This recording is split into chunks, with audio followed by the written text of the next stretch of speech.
भगवान शिव की पहली पत्नी देवी सती के आत्मदाह करने के पश्चात महादेव घोर तपस्या में चले गए थे।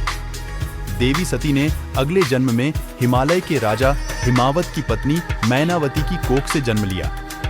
हिमालय नरेश की पुत्री होने कारण वे पार्वती कहलाई। पार्वती जी शिव जी से विवाह करने के लिए इच्छुक थी और सभी देवता भी यही चाहते थे कि पर्वत राज कन्या पार्वती का विवाह महादेव से होना चाहिए। इसलिए देवताओं ने कामदेव जी को पार्वती की मदद करने के लिए महादेव के पास भेजा और उनकी तपस्या भंग करने के लिए कहा। कामदेव जी ने शिव जी की तपस्या तो भंग कर दी, परंतु गुस्से में महादेव ने अपनी तीसरी आंख से उन्हें भस्म कर दिया। पार्वती जी को जब इस बात का पता चला तो उन्होंने ठान लिया कि वो विवाह करेगी तो सिर्फ भोलेनाथ से। महादेव को अपना वर बनाने के लिए पार्वती जी तपस्या करने के लिए निकल पड़ी। अपनी मां मैनावती के बहुत समझने के बाद भी पार्वती जी नहीं मानी और उसी जगह पर चली गई जहां भगवान शिव अपनी तपस्या में लीन थे और घोर तपस्या करने लगी। उनकी घोर तपस्या के चलते सभी दूर हाहाकार मच गया।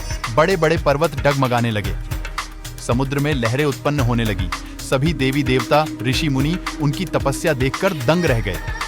यह सब देख भोले बाबा ने आखिर में अपनी आंखें खोली और पार्वती जी की तरफ देखकर उनसे आह्वान किया कि वो किसी समृद्ध राजकुमार से शादी कर ले, क्योंकि उनका एक तपस्वी के साथ रहना आसान नहीं। लेकिन माता पार्वती तो अडिग थी। उन्होंने साफ मना कर दिया और कहा कि वो विवाह तो सिर्फ शिव से ही करेगी। पार्वती की ये जिद देख भोलेनाथ पिघल गए और उनसे विवाह करने को राजी हो गए। इस बात से पूरी सृष्टि में खुशी की लहर छा गई। अब शादी की तैयारी जोरों पर शुरू हो गई। हिमालय नरेश ने अपने यहाँ सभी राज्यों से राजा और रानियों को आमंत्रित किया। भगवान शिव और पार्वती की शादी भव्य पैमाने पर हो रही थी। इससे पहले ऐसी शादी किसी की नहीं हुई थी। उनकी शादी में बड़े से बड़े और छोटे से छोटे लोग शामिल हुए। सभी देवता और असुर भी शामिल हुए। उनकी आपस में नहीं बनती थी, मगर यह भगवान महादेव का विवाह था, इसलिए देवता और असुरों ने अपने सारे झगड़े भुलाकर एक साथ आने का मन बनाया।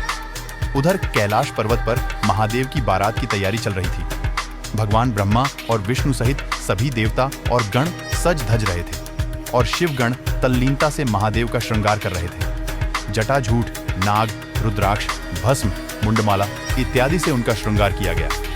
शिव के गणों में कोई बिना मुख का था, किसी के बहुत से मुख थे, कोई बिना हाथ पैर का था तो किसी के कई हाथ पैर थे। किसी के बहुत आंखें थीं तो किसी के एक भी आंख नहीं। कोई पवित्र और कोई अपवित्र वेश धारण किए हुए थे। भयंकर गहने पहने, हाथ में कपाल ली और सब के सब शरीर में ताजा खून लपेटे हुए थे। गधे, कुत्ते, सुअर और सियार जैसे उनके मुख थे। बहुत प्रकार के प्रेत, पिशाच और योगिनियों का झुंड था। भूत प्रेत नाच रहे थे। वे सब बड़े मौज में थे। जैसा दूल्हा था अब वैसी ही बारात बन गई थी। रास्ते में चलते हुए तरह तरह के तमाशे करते जा रहे थे। शिव के गणों की इस विचित्रता को देखकर विष्णु जी व्यंग करते हुए शिव जी को बोलते हैं, हे भाई, हम लोगों की यह बारात वर के योग्य नहीं है। क्या पराये नगर में जाकर हंसी कराओगे? विष्णु भगवान की बात सुनकर देवता मुस्कुराए और वे अपनी अपनी सेना वाहन के सहित अलग हो गए। बारात के सबसे आगे भगवान विष्णु एवं भगवान ब्रह्मा क्रमशः गरुड़ध्वज एवं हंस पर सारी व्यवस्था का निरीक्षण करते हुए चल रहे थे। माता गायत्री, सावित्री, सरस्वती, लक्ष्मी और अन्य पवित्र माताएं उस बारात की शोभा बढ़ा रही थीं। हिमालय राज के द्वार पर अनेक सुंदर स्त्रियों के बीच पार्वती जी की माता मैनावती ने सबका स्वागत किया। देवताओं के समाज को देखकर सब मन में प्रसन्न हुए। विष्णु भगवान को देखकर तो मैनावती जी बहुत ही खुश हुई और शिव जी के आने की प्रतीक्षा करने लगी। शिवगणों, भूत और प्रेतों से घिरे अद्भुत वेशधारी महादेव जब वहां पहुंचे तो उनका वो भयानक रूप देखकर नगरवासी डरकर पीछे हटने लगे। मैनावती तो डर के मारे बेहोश ही हो गई। वहां उपस्थित श्रेष्ठ जन और स्वयं हिमालय राज भी महादेव का रूप देखकर दुखी हो गए और दुखी मन से सभी को अंदर आने को कहा। तभी मैनावती जी को होश आया और उन्होंने शादी करने के लिए मना कर दिया और रोते हुए बोली, अपनी ऐसी सुंदर और कोमल पुत्री जिसकी संसार में कोई तुलना नहीं है को मैं कदापि इस औगदा के हाथों नहीं सौंपूंगी। तब पार्वती जी शिव जी के पास गई और बोली, है शिव, आप जैसे भी हो, मुझे उससे कोई फर्क नहीं पड़ता। मैं सिर्फ आपको चाहती हूँ। आप बस हमारे रीति रिवाज के अनुसार तैयार होकर आ जाइए। भगवान शिव ने पार्वती जी की विनती स्वीकार की और विष्णु जी को श्रृंगार करने को कहा। तब भगवान विष्णु और देवताओं ने महादेव का श्रृंगार किया। महादेव जब वेदी पर आए तो उनका रूप कामदेवों के रूप को भी लज्जित कर रहा था। उस समय तक जो कोई देवी पार्वती का अद्भुत रूप देखकर आश्चर्य कर रहे थे, वे अब महादेव के इस अति सुंदर रूप को देखकर मंत्रमुग्ध हो गए। विवाह से पूर्व वर वधू पक्ष द्वारा अपने कुल का परिचय देने की रस्म आई। तब पर्वतराज हिमालय ने गर्वपूर्वक अपने उत्तम कुल का परिचय देते हुए अपने कुल के बारे में बड़ी बड़ी बातें बताई और भगवान शिव से उनके कुल का परिचय देने को कहा। ये सुनकर सभी ने महादेव की ओर देखा, किंतु वे मौन बैठे रहे। तब राजा हिमावत ने भगवान विष्णु एवं अपने पिता ब्रह्मा जी से वर के कुल का परिचय देने को कहा, किंतु वे दोनों भी मौन बैठे रहे।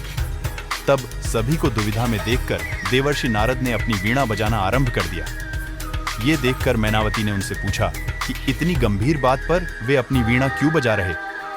तब नारद जी ने कहा, हे देवी, मैं आपको महादेव की उत्पत्ति के बारे में बता रहा हूँ। ये स्वयंभू हैं। उन्होंने स्वयं को बनाया है, इसीलिए ना इनके कोई पिता हैं, ना माता और ना ही कोई कुल अथवा गोत्र है। जब संसार अस्तित्व में आया तो जो सबसे पहली चीज उत्पन्न हुई वो थी ध्वनि। वो आदिनाथ भी इन्हीं निर्विकार महारुद्र द्वारा ही अस्तित्व में आया।